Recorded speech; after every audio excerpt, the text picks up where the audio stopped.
of the nation.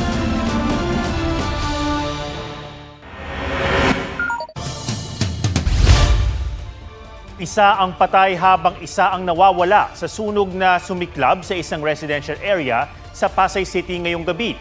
Mag-aalas 6 ngayong gabi nang magsimula ang sunog sa P. Villanueva Street. Umabot sa ikalawang alarma ang sunog na mabilis na kumalat sa magkakatabing bahay. Mag-aalas 8 ng gabi nang ideklara itong fire out. Aabot sa 50 pamilya ang apektado sa sunog. Patuloy ang investigasyon sa pinagmulan ng apoy. Patay sa pamamarilang isang pulis sa Giginto, Bulacan na tumatakong pangulo ng Homeowners Association sa kanilang subdivision.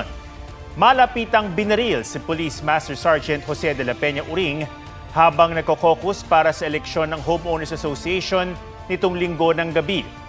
Dali-daling tumakas ang gunman.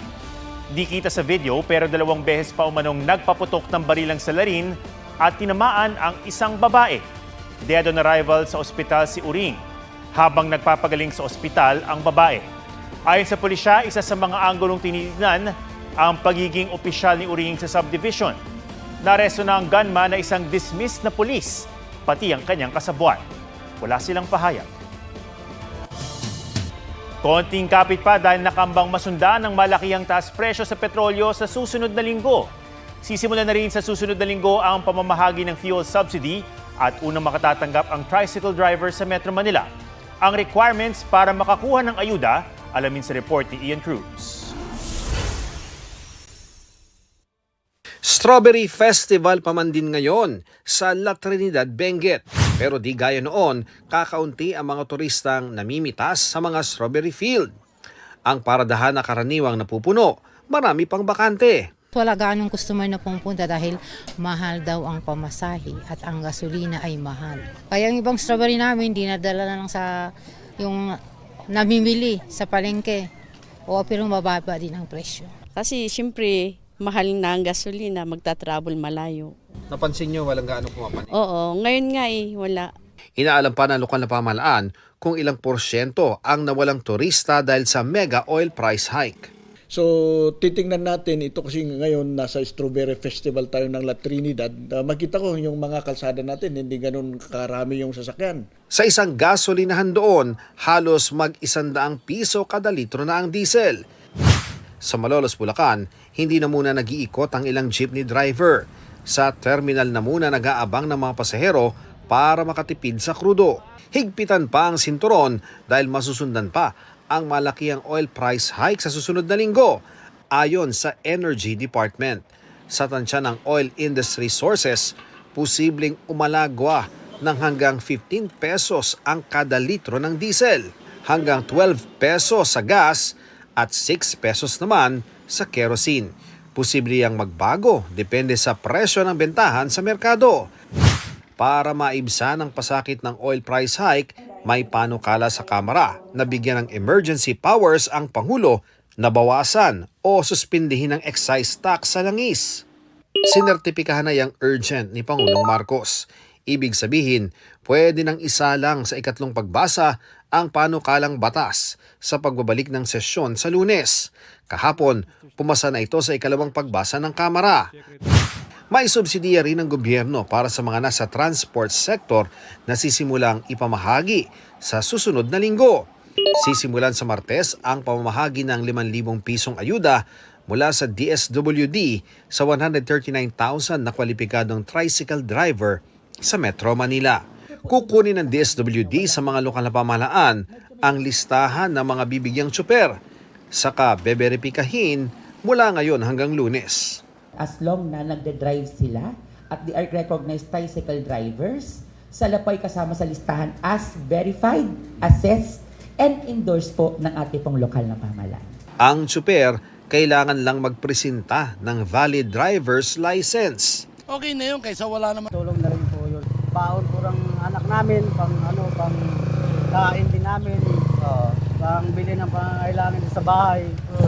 Panggas din namin po yung iba. Kung sa tutusin po parang tapos po yung 5,000 na yun, pero kung yun lang po ang kaya, wala tayong magagawa. Tatanggapin na lang po. Pinag-aaralan pa kung paano ipapamahagi ang ayuda sa ibang mga LGU sa buong bansa. Sunod naman bibigyan ang mga jeepney driver at mga driver ng TNVS, taxi, motorcycle taxi at delivery riders. Pero para sa ilang tsuper, hindi sapat ang subsidiya lang. Kasi po yung subsidiya na ay ala pong sa linggo, ubos yan eh. Kaya po mas gusto nila yung long na yung pagtaas pasahe po. Dagok naman ang dagdag pasahe sa mga pasahero, lalo't di naman tumataas ang sweldo. Mga sweldo ng mga tao, mababa lang, tapos mataas ng mga bilihin. Mahirap naman sa mga tao. Ayon sa Department of Transportation, patuloy pang pinag-aaralan kung magkano ang magiging dagdag pasahe.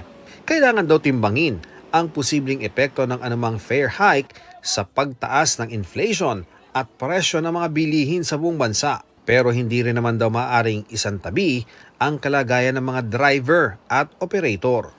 Para makatulong sa pagpapababa sa presyo ng langis sa pandaigdigang merkado, ilalabas ng Japan ang 80 milyong bariles ng oil reserves nito. 400 million barrels ng oil reserves naman ang ilalabas ng International Energy Agency.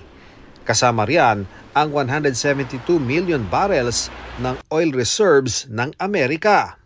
Ian Cruz nagbabalita para sa GMA Integrated News. Dahil sa selfie ng biktima, natunto ng primary suspect sa pamamaril at panununog sa isang negosyante at government employee sa Nueva Ecija. Sa imbestigasyon ng pulisya, utang ang posibleng motibo sa krimen. May report si June Veneracion.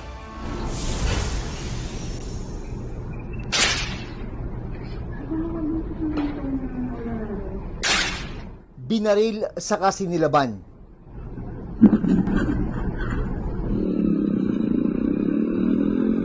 Ganyan nagtapos ang buhay ng isang negosyanteng babae at isang government employee sa Peñaranda, Nueva Ecija. Tumakas ang lalaking salarin. Meron po silang tama po sa batok nila, sir. Likod. Meron po tayong dalawang fired cartridge case na nakuha ng Soko doon po sa loob. 2 araw ang lumipas. Natunto ng 4 sa 6 na mga sospek. Ang naging susi, isang selfie photo ng babaeng biktima. Hagip ang 2 nasa backseat ng kotse. Naging habit niya po na mag-send ng selfie sa asawa niya sa US every time na may lakad po sila, which is napakalaking tulong po dito sa investigation natin. Base sa investigasyon ng PNP, magkaibigan ang babaeng biktima at ang primary suspect. May utang daw ang suspect sa biktima, kaya ito ang nakikitang posibleng motibo sa krimen. Through backtracking, CCTV analysis, and strong coordination among our operating units, we were able to identify, locate, and eventually arrest the suspect in Malig, Isabela. Yung primary suspect po natin, we're filing case for murder. And then dun sa 3 po, ang naging participation lang po nila is inarbor nila yung suspect. Pinaghahanap pa ang gunman at ang tricycle driver. June Veneracion nagbabalita para sa GMA Integrated News. Update sa naganap na sunog sa Pasay City, 2 na ang kumpirmadong patay. Ang sunog dagdag sa mahigit 3,400 na insidente ng sunog na naitala ng Bureau of Fire Protection mula Enero ngayong taon. Mahigit 500 sa bilang na yan nangyari ngayong buwan ng Marso na Fire Prevention Month. Batay sa datos, pumapangalawa ang electrical causes sa mga karaniwang sanhi ng apoy. Gaya ng nangyari sa Iloilo kung saan natrap sa nasusunog nilang bahay ang isang bata. May report si Kim Salinas ng GMA Regional TV.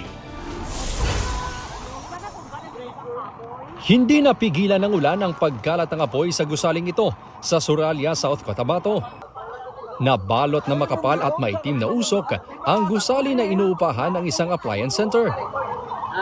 Sa inisyal na investigasyon ng Bureau of Fire Protection, mahigit 5.2 million pesos na halaga ng appliances at furniture ang natupok. Wala namang naiulat na nasaktan o nasawi sa insidente. Patuloy pang inaalam ang pinagmulan ng apoy. Sa Gimbal, Iloilo, natrap sa nasusunog na bahay ang isang babaeng 3 taong gulang. Natutulog si Hazel Grace sa 2nd floor at hindi na nailigtas ng kanyang lola na nasa 1st floor noon. 3 bahay ang natupok. Pansamantalang nananatili sa barangay hall ang ibang nasunugan. Ang tinitingnan ng BFP na pinagmulan ng apoy, nag-overheat na stand fan. Ang electric fan naton made of machine lang na, no? Gakakapoy man na, no? Kay ti, ano. So, dapat from time to time, maka-rest time gid siya, no? Bisan 1 hour lang. Ang importante, may gabantay. Paalala ng BFP para iwas sunog, bunsod ng mga appliances. Tanggalin sa saksakan ang appliances na hindi ginagamit. Siguraduhin may Import Commodity Clearance o ICC seal ito. Huwag hayaang naka-on ito na hindi umiikot. At ugaliin ding ipacheck sa isang lisensyadong electrician ang mga wirings ng bahay. Kim Salinas ng GMA Regional TV, nagbabalita para sa GMA Integrated News. Hindi lang ang transport sector ang umaaray sa malakihang taas presyo ng petrolyo. Kinaing ng mga magsasaka at mangingisda, malaking dagok din ito sa kanila. Kaya bigyan din sila ng ayuda. May report si Sandra Aguinaldo. Damay-damay na talaga sa lubulobong presyo ng petrolyo. Ang mga magsasaka sa Sarat, Ilocos Norte, umaaray na sa patubig sa kanilang pananim. Problema namin ngayon, paubos na yung nabili namin na krudo nung hindi pa ganyan ang presyo. Kailangan na namin ng dagdag sana na para makabili. Ganito rin ang hinaing ng mga magsasaka sa Malolos, Bulacan na gumagamit ng water pump dahil bababa ang tubig sa irigasyon. Panawagan po namin mga magsasaka sa ating pamunuan sa gobyerno ay mabigyan kami ng ayuda. Kasi po pag hindi kami mabibigyan ng ayuda na diesel ay mamamatay po ang aming tanim. Ang mga magsasaka naman sa Mangaldan, Pangasinan, budget sa pagbili ng pataba o fertilizer ang pinaghahandaan. Sa monitoring ng samang industriya ng agrikultura o SINAG, ilang araw matapos ang mega oil price hike, biglaan din daw ang pagmahal ng pataba. Hihiling daw sila sa gobyerno ng fertilizer subsidy. Ang laki ng tinaas ng fertilizer. Kung tumaas yan, inputs tataas. Meeting kami ng Department of Agriculture. Ang suggestion namin magbigay ng 6,000 pesos. Apektado rin ng presyo ng petrolyo ang mahigit 200 mangingisda sa San Antonio, Zambales. Hindi naman daw sila basta makapagtaas ng presyo ng mga huli dahil kawawa raw ang mga mamimili. Ito nga, pakunti-kunti na nga lang yung huli namin tapos tumataas pa yung gasolina. Ang mangingisdang si Tatay Winnie sa Iloilo, wala raw kakainin kung walang mahuhuling isda. Ang dating nasa 300 hanggang 500 pesos na gasto sa langis, ngayon umaabot na raw hanggang 1,000 piso. Imbes pa dasig, pinahinay na lang anay kasi kuan ka man nga magkini-kini ang makaon mo sa mga gatong mo. Tiis-tiis din muna ang mga mangingisda sa Davao City. Sa pagdinig ng Senate Committee on Agriculture, sinabi ng SINAG na hindi lang transport sector ang dapat inaalalayan ng gobyerno dahil malaki rin daw ang dagok ng mega oil price hike sa sektor ng agrikultura. Nakafocus tayo sa transport, sa mga jeepney driver, tricycle driver, pero mas kawawa yung mangingisda kasi dagdag sa gasto sa produksyon niya yun. Ina-absorb niya ang sarili. Yung mga jeep pwedeng huminto ng ilang oras eh. Yung mangingisda hindi ka naman pwedeng hindi mangisda ka ng 2-1 oras lang. Talagang kailangan mong lumayo para makapanghuli. Ayon sa Bureau of Fisheries and Aquatic Resources, dahil short sa budget, nasa 3,000 piso lang ang ayuda nila na para lang sa mga mangingisdang nasa 5th class municipalities. Our target po is 150 to 200,000 boats. So if we will times 3,000, Your Honor, it's 400 million something po. So that's why 3,000 yung kinap-up natin. But if in case that there will be an augmentation of our budget, then definitely, Your Honor, we can add it to, raise it to 5,000, Your Honor. Ang chairman ng komite na si Senador Kiko Pangilinan, sinabing bumubuo na sila ng panukalang emergency fuel subsidy. Lalo't 80% ng gastos ng mga mangingisda ay krudo. May pinag-uusapan na rin daw supplemental budget ang Kongreso, kaya maaring madagdagan pa ito. Sandra Aguinaldo nagbabalita para sa GMA Integrated News. Inilipat ni Pangulong Bongbong Marcos si Tourism Secretary Cristina Frasco bilang Presidential Advisor for Sustainable and Resilient Communities. Ayon sa Presidential Communications Office, magsisilbing officer in charge ng DOT si Undersecretary Verna Buensuceso. Bago ang rigodon, inulan ng batiko si Frasco dahil sa alegasyong self-promotion sa mga tourism program ng gobyerno, bagay na itinanggi ni Frasco. 38 Pilipinong tripulante ang kumpirmadong nadamay sa pagpapasabog sa 2 oil tanker sa Persian Gulf malapit sa Iraq. Ayon kay Migrant Workers Secretary Hans Leo Kakdak, ligtas naman ang mga Pilipino. Tinamaan ng pampasabog galing sa mga barko ng Iran ang mga oil tanker na ayon sa mga otoridad ay nagkakarga ng langis sa Iraq bago ang pag-atake. 3 barko ang tinamaan ng after projectile na mga pampasabog. 38 in all are safe. We are in touch with the manning agency and the ship owner in terms of bringing them to safer port and also other measures that will ensure their safety. Also reaching out to the families as instructed by the President. Sa datos ng kagawaran, mahigit 7,000 Pinoy seafarers ang nasa gitnang silangan. Git ni Kakdak, may karapatang tumanggi ang mga Pilipinong tripulante na maglayag sa Persian Gulf, Strait of Hormuz at Gulf of Oman habang nagpapatuloy ang giyera sa rehiyon. Samantala, tuloy ang paghahanap sa Pinoy seafarer na nawala nang tamaan ng missile ang sinasakyan niyang tugboat sa Strait of Hormuz noong nakaraang linggo. Sabi ni Kakdak, nakita ng paglabag ang may-ari ng barko dahil hindi nila isinama ang naturang Pilipinong crew sa rehistro. PBB Celebrity Collab Edition 2.0 kapamilya big winner Nella Ford.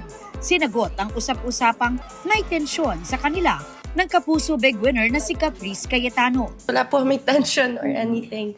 Caprice and I, sobrang close po talaga namin. Lahat po kami, para na po talaga kaming family inside Kuya's house. Ang PBB Celebrity Collab Edition 2.0 kapuso second big placer na si Hit Hornales ang newest celebrity guest sa action-packed series na Never Say Die. Hoping daw si Hit na maka-eksena si Jillian Ward na minsang naging house guest sa bahay ni Kuya. Good vibes ang pasilip sa almost complete ng dream house ni na Dennis Trillo at Jeneline Mercado. Sa caption ng Kapuso Drama King, masarap sa pakiramdam kapag pinaghirapan. Aubrey Carampel nagbabalita para sa GMA Integrated News.